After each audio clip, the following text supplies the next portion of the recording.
There's little doubt the upcoming Samsung Galaxy S9 will be fast.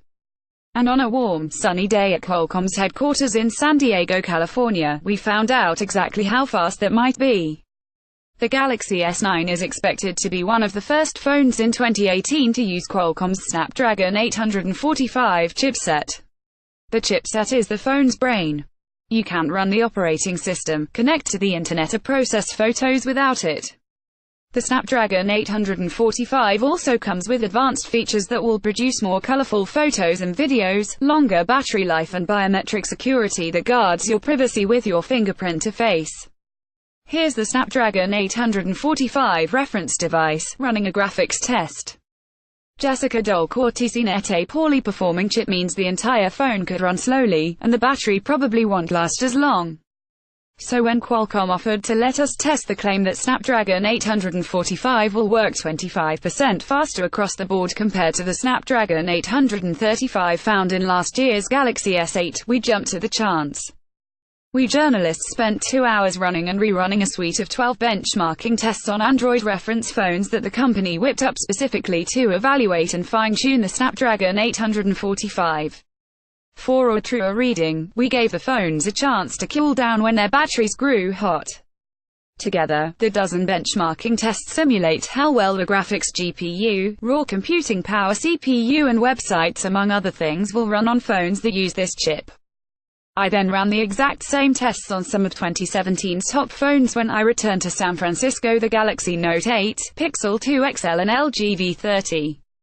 And yes, all three used last year's Qualcomm chip, the Snapdragon 835. Now playing Watch This, our Samsung Galaxy S9 feature wish list, the 359 EP. You'll see the results in the charts below, but spoiler alert, the 845 device performed at least 25% faster than the best score on all but 4 tests out of the dozen.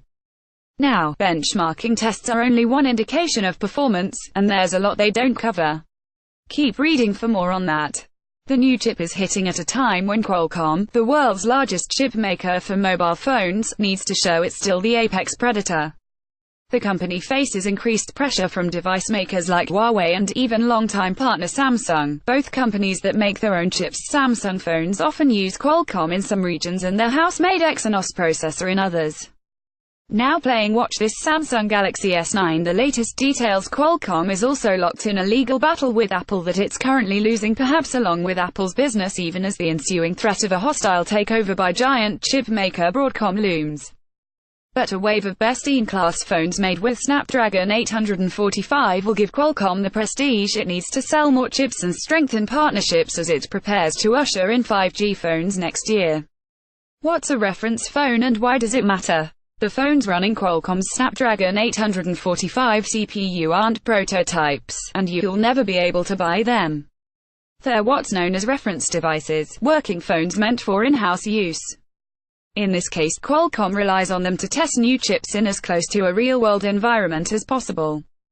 The reference devices also work as a proof of concept for partners that might consider making a phone or other device using the chip.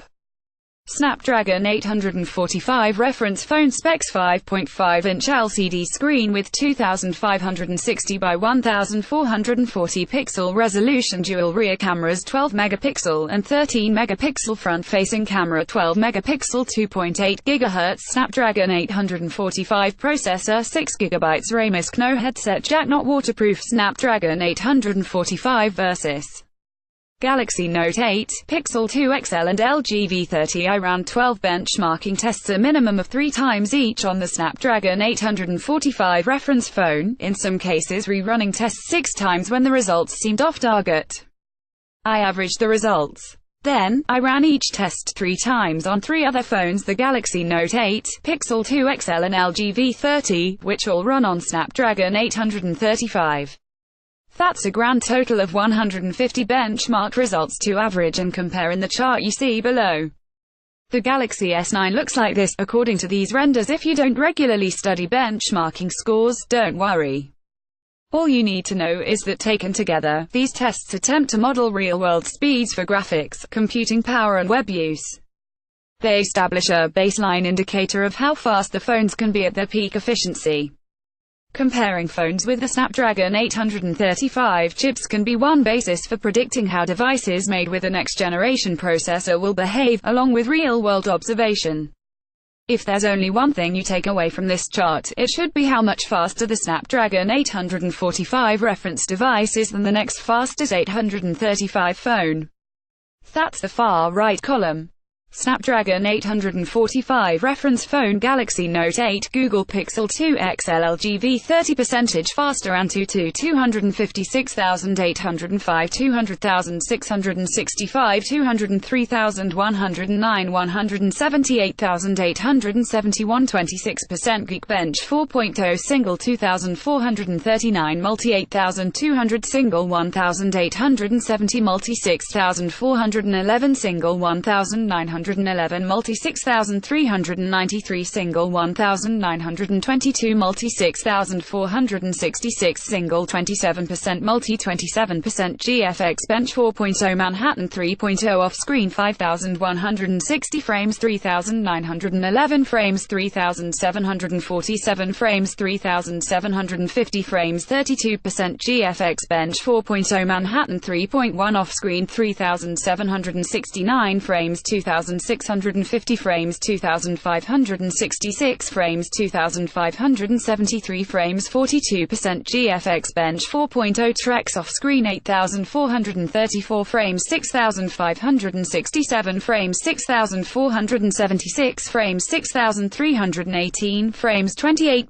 GFX Bench 4.0 Car Chase off-screen 2,086 frames 1,488 frames 1,453 frames 1,432 frames 40% 3D Mark Slingshot 3.1 Unlimited 4,895 4,690 4,017 3,568 4% 3D Mark Slingshot 3.0 Unlimited 6,217 6,026 5,006 4,029 3% Cracking Chrome Lower is better 2,436 milliseconds 3,643 milliseconds 3,536 milliseconds 3,150 milliseconds 23% Octane Chrome 15,921 11,550 12,326 10,805 29% Sunspider Chrome Lower is better 448 milliseconds 591 milliseconds 529 milliseconds 862 milliseconds 15% Jet Chrome 86 59 63 62 37% Higher scores are better, for all results except Kraken and Sunspider versus the next fastest phone in this group Snapdragon 845 benchmarking tests paint half a picture. Benchmarking scores aren't the end-all, be-all of performance indicators.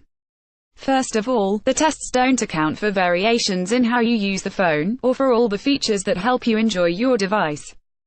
Second, the validity of benchmarking results has been called into question in the past for optimizing phones so they skew more powerful in testing.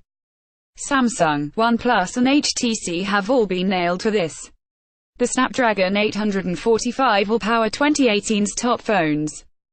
Josh Miller CNET Even if one handset using 845 winds up with scores that peg it as slower than another device with the same chipset, you may not notice much difference when using the two side by side. That's why we balance test scores with anecdotal observation from everyday life. Does it lag or hang as you naturally use it? How smooth is scrolling a gameplay on a game with some seriously detailed graphics? How long does it take to process a photo? The most meaningful interpretation we can get from these results right now is that Qualcomm's claims mostly hold. Best case scenario, you can hope for your Snapdragon 845 phone to be about 25% faster than 2017's models. But the variation in score between phones humming along on the very same chip proves that there are other factors in play that make these devices the sum of multiple parts, not just a collection of processes. Before you know it, we'll be able to get a better idea of Snapdragon 845's real-life results. As soon as the first phone to use it, likely the Galaxy S9, lands in our hands.